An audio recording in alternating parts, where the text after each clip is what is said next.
What happens when the person with the least authority holds the most important key to your child's happiness? Get away from her. That girl might bite. The security guard's cry echoed through the marble lobby of Hayes Corporation like a whip.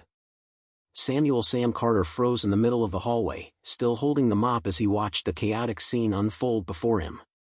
At the center of the commotion, a little blonde girl of about 6 was crouched on the cold floor, rocking back and forth, her arms wrapped tightly around her knees. Her blue eyes darted around like birds trying to escape from a cage. Around her, 5 executives in suits stood like useless statues, whispering to each other about episodes and behavioral crises. Sam was 42 years old and had 20 years of experience dealing with special children, first as a teacher, then as the father of an autistic daughter. He knew sensory overload when he saw it, and he also knew that these rich people had no idea what they were doing. "Can I try to help?" Sam stepped forward, his calm voice cutting through the collective panic. The security guard blocked his way with his arm. "You're just the night janitor. Stay out of this." The last employee who tried to approach her was fired on the spot. Sam didn't answer. Instead, his eyes met hers, and something passed between them. A silent recognition that transcended any social barrier. He had seen that same lost look in his own daughter's eyes, Maya, years ago. Completely ignoring the security guard, Sam walked over to his cleaning cart and picked up a small bottle of detergent. Then, without a word, he sat down on the Italian marble floor, keeping a respectful distance of 10 feet from the girl. He dipped his fingers into the water in the bucket and began blowing soap bubbles. 1, 2, 3. The girl's swaying slowed, her eyes fixed on the iridescent spheres floating through the air like secrets reluctant to land. Sam continued, each bubble a small work of ephemeral art, each carrying a little of the tension away. From the upper mezzanine, a woman watched silently. Victoria Hayes, billionaire CEO of Hayes Biotech, had commanded rooms full of world leaders and crushed hostile takeovers before her second breakfast. But now, watching a janitor calm her daughter with soap bubbles, she could barely breathe. Lily, her daughter, her mystery, her heaviest burden, was finally quiet. Not because of the $15,000 a week therapists. Not because of the specialists brought in from Switzerland. Because of a black man in a janitor's uniform who had the courage to sit on the floor. Victoria took the elevator, her Louboutin heels echoing like sentences on the marble as she approached the scene. All the executives automatically straightened up, but Sam continued blowing bubbles, completely oblivious to the corporate storm that was about to break over him. "Mr. Carter," Victoria's voice cut through the air like broken glass. "I need to talk to you now." Sam stood up slowly, his eyes still on the girl, who was now lying on her side, completely calm, watching a single bubble hover just above her face. He knew he was about to be fired, 20 years of his career destroyed by a moment of compassion. But when he looked into Victoria Hayes' eyes, he saw something he didn't expect. Not anger, but something much more dangerous, gratitude. And anyone who knows the truly powerful knows that their gratitude always comes with a price you never saw coming. If you're enjoying this story of how a simple act of kindness was about to change 2 lives forever, don't forget to subscribe to the channel, because what happened in that office over the next 15 minutes would completely rewrite the rules of the game. Victoria Hayes' office. Victoria Hayes' office took up the entire 42nd floor, with floor-to-ceiling windows offering a panoramic view of Manhattan that cost more than most people earned in a decade. Sam entered slowly, his rubber sneakers making a muffled sound on the 6-figure Persian rug. "Sit down," Victoria ordered, gesturing to a leather chair that probably cost more than Sam's monthly salary. She remained standing behind her glass desk, an intimidation tactic she had perfected in 1,000 corporate meetings. "Who taught you that?" she finally asked, her blue eyes fixed on him like lasers. The bubbles, the technique, whatever that was. Sam took a deep breath. "My daughter has autism. I learned out of necessity." "Your daughter," Victoria repeated the words as if testing a strange concept. "And where did you learn about therapeutic techniques? Some extension course? Weekend workshop?" The condescension was subtle, but Sam caught it immediately. 20 years of dealing with rich parents who thought money bought expertise had taught him to recognize that tone. "I was a special education teacher for 17 years, he replied calmly. "Specialization in autism spectrum disorders from Columbia. Master's degree in educational psychology." The silence that followed was deafening. Victoria blinked once, then twice, as if processing a system error. "A teacher," she said the word slowly, as if savoring a particularly elaborate lie. "And now you work as a night janitor." "People have to eat," Sam replied flatly. Education budgets were cut. Special education programs were the first to go. It's not exactly a hot market for teachers specializing in children the system prefers to ignore. Victoria sat up finally, her executive control wavering for the first time in years. "You're telling me you have more qualifications than most of the therapists I've hired for Lily. And you're working as a janitor." "I'm saying that qualifications on paper mean nothing if you don't know how to connect." Sam leaned forward slightly. "How many specialists have you brought in for Lily? 10? 20? All with impressive degrees and even more impressive price tags." The muscle in Victoria's jaw tightened. 43. 43 different professionals in 4 years. And how many of them got her to talk? None. Sam nodded. "Because they came to fix her. I came to get to know her." Victoria was silent for a long moment, studying the man in front of her. Everything about him challenged her carefully organized categories: a black janitor with a master's degree, a man who cleaned bathrooms, but spoke like an academic. Someone she had assumed was disposable, but who possessed exactly the skill she had been desperately searching for years. "I want to hire you," she finally said. "To work with Lily as a therapeutic consultant. $15,000 a month, part-time. You keep your current job until we're sure it works." Sam laughed, a low, rich sound that echoed through the marble and steel office. "Miss Hayes, you're not offering me a job. You're trying to buy your way out of a moral dilemma." Victoria's face hardened instantly. "Excuse me? You've just discovered that you completely underestimated someone based on his work clothes and the color of his skin.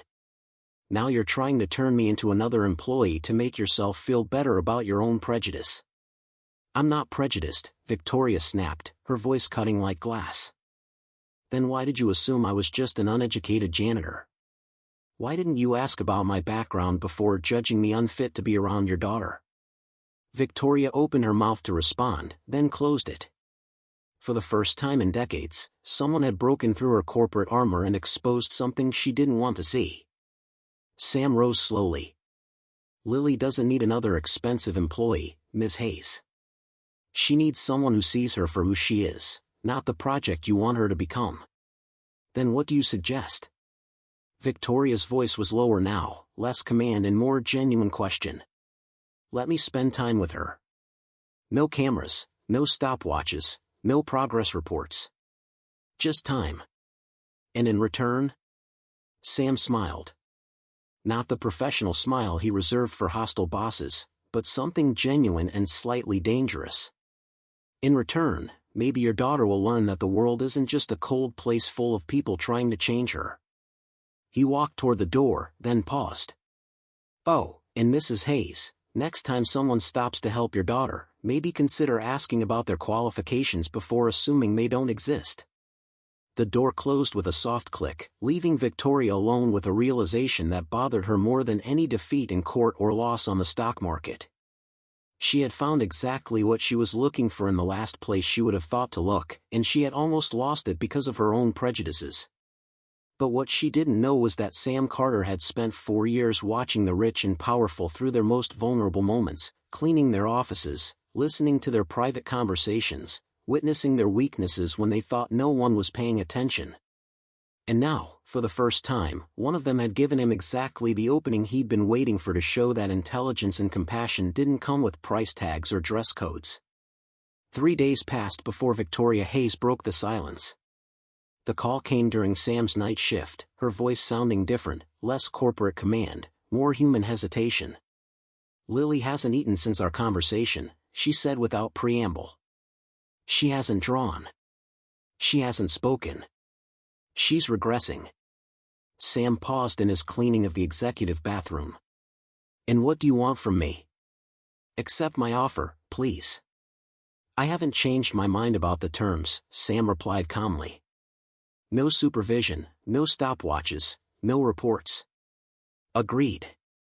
The next morning, Sam arrived at Victoria's Upper East Side penthouse with his 16-year-old daughter, Maya, at his side. The teenager, who had inherited her father's emotional intelligence and the insight of someone who had grown up observing the world through different lenses, carried a backpack full of art supplies.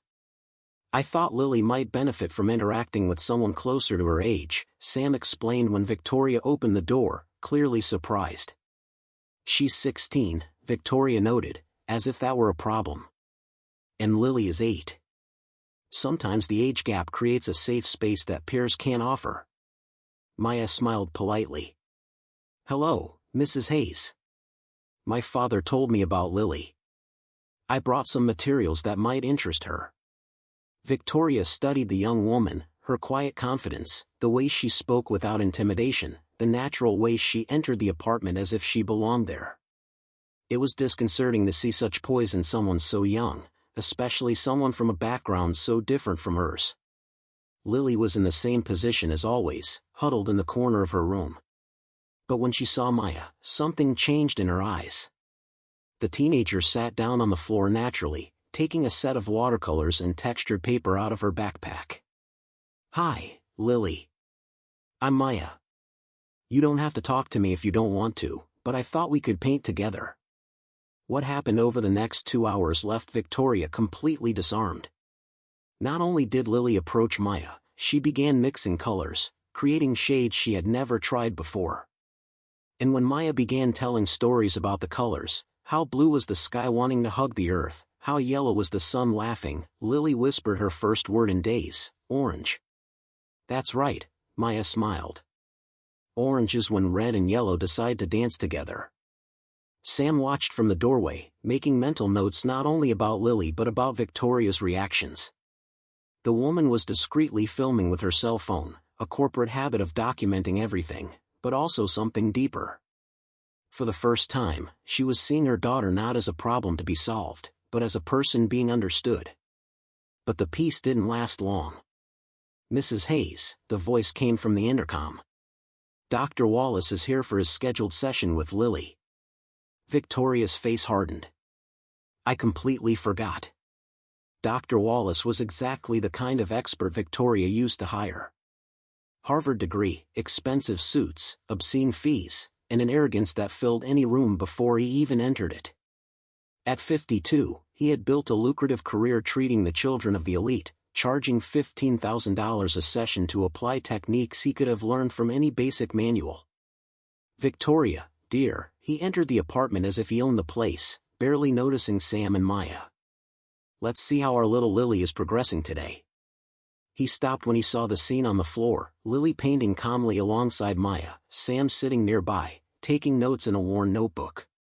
What is this? Dr. Wallace asked, his voice heavy with professional disdain. Who are these people? Dr. Wallace, this is Samuel Carter and his daughter, Maya. They're helping Lily. Dr. Wallace let out a laugh that sounded more like a bark. Helping, Victoria? You can't just let anyone interact with a child who needs specialized care. That's irresponsible and potentially harmful. Sam rose slowly, his height becoming more apparent. Dr. Wallace, isn't it? I've read some of your articles. Interesting how your revolutionary techniques are almost identical to the standard practices we teachers were using 10 years ago. Teachers? Dr. Wallace laughed again. Ah, so you're one of those? Let me guess. Special education, some community college. You believe that love and patience solve everything. Columbia, master's degree in educational psychology. 17 years of practical experience. And you're right about one thing, I believe that love and patience work better than arrogance and inflated prices. The silence that followed was tense. Lily had stopped painting and was looking between the adults, her shoulders beginning to tense. Victoria, Dr. Wallace said, his voice now icy. If you want to continue with my services, I must insist that you keep amateurs away from Lily's treatment. This is completely unprofessional. Victoria looked at Lily, who had instinctively moved closer to Maya, then at Sam, who remained impressively calm in the face of the obvious hostility, and finally at Dr. Wallace, whose posture radiated the kind of authority she had respected for years without question. Dr. Wallace, she said finally. Perhaps we can schedule another day. If that's how you want to conduct your daughter's treatment, he replied, picking up his leather briefcase. I can't be held responsible for the results. When this experiment fails, and it will fail, my phone number will remain the same. After he left, the apartment fell silent. Lily had returned to painting, but her brush strokes were faster, more agitated. Does he always talk like that? Maya asked. Victoria nodded slowly. Most experts. They're so sure about everything. Certainty, Sam muttered, writing something in his notebook, is a luxury only those who have never doubted themselves can afford.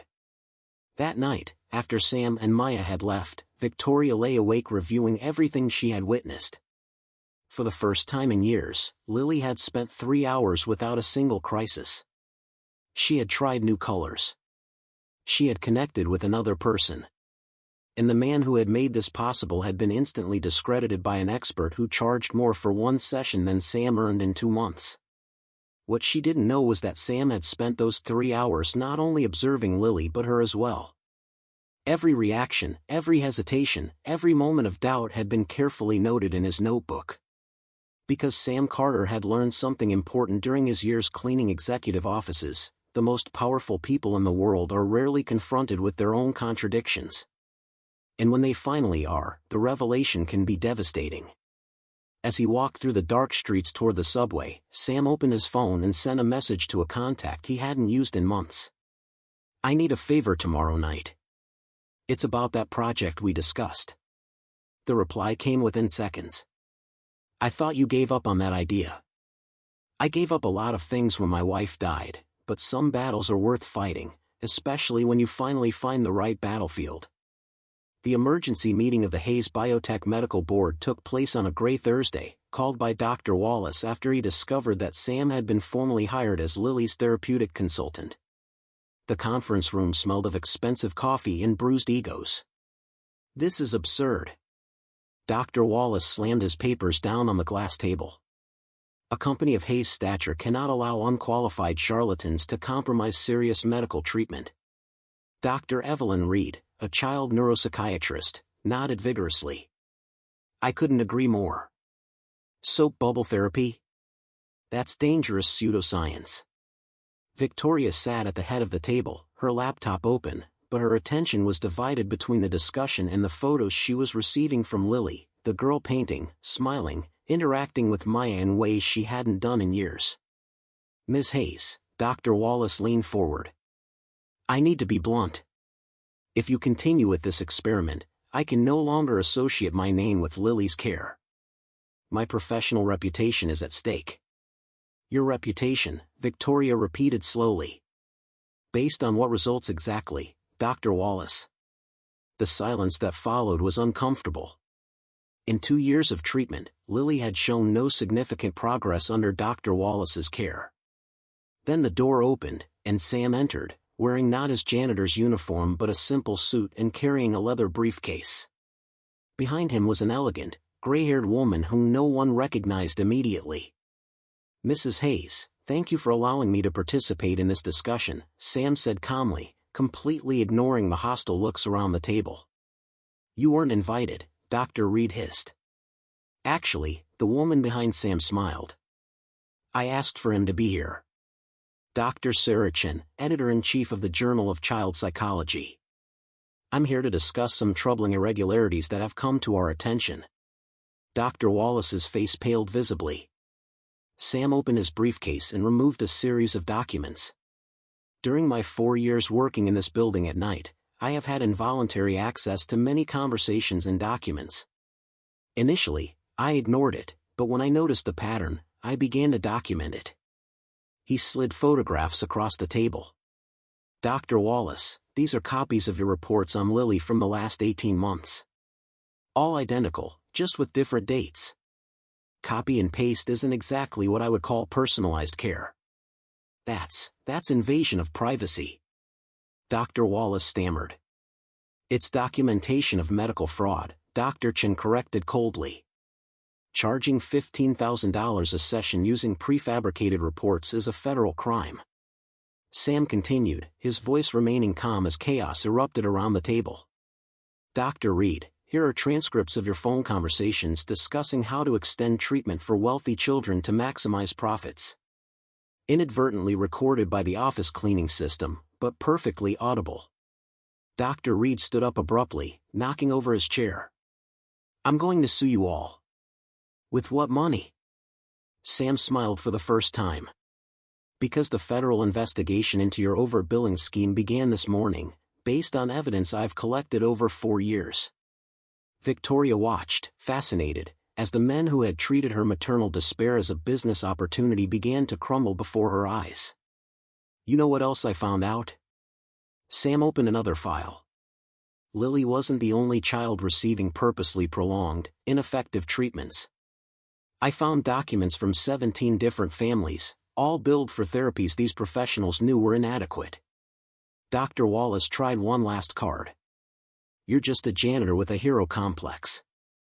No court will take your accusations seriously. Sam laughed, a rich, genuine sound that echoed through the room. Dr. Wallace, you're right about one thing, I really am just a janitor. But I'm also the janitor who spent 1,400 nights cleaning your offices, listening to your private conversations, photographing documents you left open on your desks. He turned to Victoria. And I'm the man who realized that Lily didn't need more expensive therapists. She needed someone who saw her as a person, not a source of income. Dr. Wallace stood up, trying to maintain some dignity. This isn't over. I have connections, influence. You had, Dr. Chen corrected. The state medical board will be notified today. Your licenses are being reviewed, and the families you exploited have already been contacted by lawyers specializing in medical malpractice. As Dr. Wallace and Dr. Reed left the room like fugitives, Victoria was left alone with Sam and Dr. Chen. Why did you help me? Victoria asked. Sam closed his briefcase. Because Lily deserved someone who would fight for her. And because sometimes justice needs witnesses who no one notices are paying attention. At that moment, Victoria's phone vibrated with a message from Maya. Lily said her first complete sentence today, Daddy Sam coming back tomorrow. Victoria looked at Sam, tears in her eyes. She called you Daddy. Kids, Sam smiled. They always know who really cares about them, regardless of diplomas on the wall or hourly rates. But what none of them knew was that this would be just the first of many transformations to come. Because when you challenge an entire system based on prejudice and greed, the ripples you create can change much more than a single life. 6 months later, Sam Carter stood on the main stage of the Jacob Javits Convention Center, receiving a standing ovation from more than 3,000 mental health professionals gathered at the National Autism Congress. At his side, Lily smiled shyly, holding a pink microphone she had chosen especially for the occasion. My name is Lily, she said, her clear voice echoing throughout the auditorium. And this is Daddy Sam. He taught me that being different doesn't mean you're broken. The audience erupted in applause. In the front row, Victoria discreetly wiped away tears, no longer caring about her carefully constructed corporate image. Dr. Wallace and Dr. Reed had become pariahs in the medical community. Federal investigations resulted in fines of $2 million each, loss of medical licenses, and a list of malpractice lawsuits that would keep them busy for the next 10 years. Dr. Wallace now sold life insurance over the phone in Newark. Dr. Reed had moved to Montana, where he was trying to rebuild his life as an Uber driver. The Williams Ward program for neurodiverse inclusion, Sam continued, isn't just about therapy. It's about recognizing that every child brings unique gifts to the world that we need to learn to value. The foundation he and Victoria had created together had already trained more than 500 educators in unconventional techniques. The therapeutic bubbles method had been documented in 17 academic studies, showing superior results to traditional treatments in 86% of cases.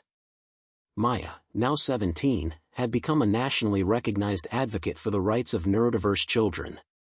Her speech to Congress 3 months earlier had resulted in the passage of a federal law guaranteeing access to alternative therapies in the public health system.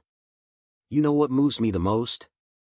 Sam continued, watching the attentive faces in the audience. "Lily is no longer alone.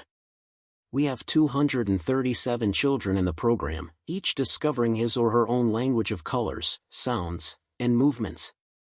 And their parents, executives, doctors, teachers, are learning that love has no technical protocol." Victoria had stepped down as president of Hayes Biotech to devote herself fully to the foundation. Her personal fortune, once focused on corporate acquisitions, now funded inclusion centers in 16 states. The Wall Street Journal had dedicated a cover story to her, titled "From the Boardroom to the Floor: How a CEO Learned to Lead on Her Knees." "People ask me," Sam smiled at the live camera, "if I feel angry about the years I lost cleaning toilets when I could have been teaching. The truth is, those years taught me something no university could: how to observe, how to listen, how to recognize value where others see only invisibility." Lily stepped up to the microphone again. "Daddy," Sam says, "we're all works of art. Some of us just need different paints." In the audience, parents cried openly. Professionals took frantic notes. Journalists documented every word of a girl who 3 years earlier had been considered a lost cause by traditional medicine. "The greatest irony," Sam concluded, "is that the men who tried to silence me ended up amplifying my voice to the whole world. Dr. Wallace was right about one thing: I was just a janitor." But he forgot that janitors spend years observing, learning, documenting, and when they finally decide to speak, they have a lot to say. The audience rose to its feet in ovation. Flashes went off. Social media exploded with #JanitorTeacher and #Lilicor. That night at the gala dinner, Sam received the National Award for Innovation in Special Education. In his acceptance speech, he dedicated the award to all the children who were called broken when they were really just misunderstood, and to the parents who had the courage to question experts who charged fortunes to apply prejudices disguised as science. Lily slept in Victoria's lap on the drive home, her fingers still stained with blue and yellow paint from the artwork she had led earlier. Maya edited a video on her laptop, documenting another day in the life of a family that had completely redefined the meaning of normal. "Do you know what changed everything?" Victoria asked Sam as they watched the urban landscape roll by the car window. "What?" "You refused to accept the place they assigned you. If you had remained just the invisible janitor, Lily would still be silent. I'd still be paying charlatans, and 237 other families would still be looking for answers in the wrong places." Sam smiled. "Sometimes the best revenge isn't destroying those who underestimate you. It's proving them so wrong that the whole world notices." Today, the Carter-Hayes method is taught at 43 universities. Lily, at 12, paints pictures that are sold in New York galleries, with all proceeds going to inclusion programs. And Sam, he never had to clean a bathroom again in his life, but he keeps his janitor's uniform framed in his office with a plaque that reads, "Reminder of when people thought they knew who I was." If this story of how one man turned prejudice into purpose touched your heart, subscribe to the channel for more stories that prove that the greatest revolution happens when we stop accepting the place others choose for us and start building the world our children deserve to live in.